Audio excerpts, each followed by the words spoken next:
Yan, gala pa. Ayan, sige, gala, gala. Ayan, anak ko na yan. Napakagala niyan. Pagka ayaw tumigil sa kakaiyak sa bahay, kailangan mo siya igala. Ayan, pag ginala mo na siya, titigil na siya. O, ayan, o. Antok na antok, pero pilit kinakaya. Basta galaan, masaya. Ang saya-saya ni Dodong, basta galaan. O, diba? Ngayon ko lang na-realize, magkamukha pala talaga kami nito eh. So, ayan, nandito tayo ngayon sa Pulilan, Bulacan. Ayan po yung kalabaw, mga kamare, mga kamarites. So, ayan, bibili muna tayo ng, ng kukot-kuting kasi yung driver natin inaantok. So, kapag inaantok siya, mga mare, kailangan may kinukot-kot siya. Minsan nagda-drive na yan ng tulog eh, nakakatakot. So, ayan, nandito tayo ngayon sa may bilihan ng kandila, mga mare. So, ayan. Ang pagpunta pala natin dito is magtitirik tayo ng kandila sa aking lola at sa aking mga tita na ang tagal-tagal ko na hindi na dadalaw kasi nga, 'di ba? Wala tayong oras. So ngayon lang tayo nagkaroon ng oras na dalawin. So ayan. Eto, papasok na tayo mga mare. Eto yung pinaglibingan ng lola at mga tita ko dito sa Biglang Awa sa Pulilan, Bulacan. Hindi talaga Biglang Awa ang pangalan ng sementeryo na to.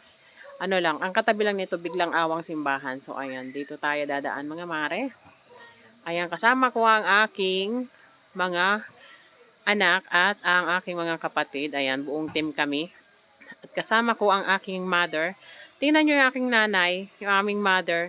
Akala mo yung pupunta lagi yan ng Malacanang, yung mga mare. Yung alam nyo yung ang damit mo, para ka lang magtatapon ng basura, pero siya lagi siyang nakabusog ba?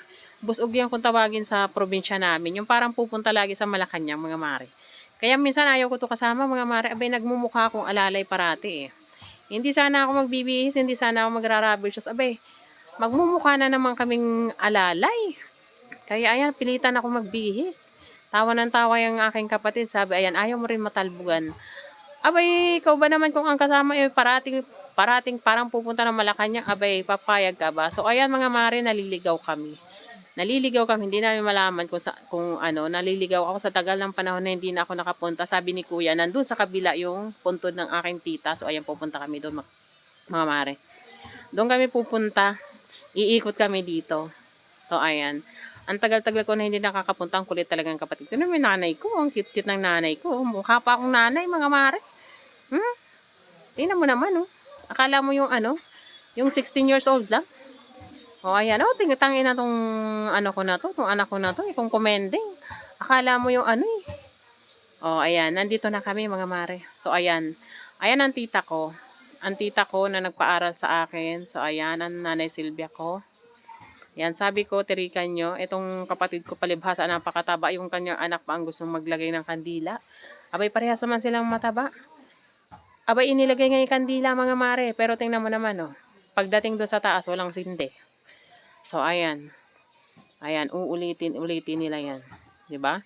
Pwede naman siyang ayaw din niyang tumapak sa gilid. Ewan ko kung anong kinakatakutan nito. O, ayan, hinagis na yung anak niya. Kasi hindi masindi-sindihan. Ayan. So, eto naman isang kapatid ko. Ayan. Bandang huli siya rin. Siya rin ang magsisindi. Wala rin siyang magawa. Masarap din talagang kutusin tong mga to eh. Pagka minsan masarap talaga pagkukutusan tong mga to. So, ayan. Andito naman tayo kay tita.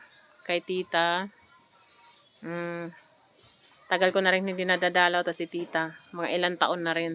Simula na mag-lockdown, para ngayon lang ako nakadalaw. So, ayan. Naalala ko noon na nabubuhay pa yung pag umuwi ako. Lagi niyang tatanungin, kailan ka uuwi? Hindi pa nga ako nakakaupo, kailan daw ako uuwi. Yung pala paglalabahin lang ako, mga mare. O, ayan. Ito naman ang aking lola. Ang aking lola ang pinakaunang nakalibing dito sa sementeryo na to. So, ayan ang aking nanay nagdadasal, mga mare. So, ayan. Hanggang dito na lang. Bye-bye!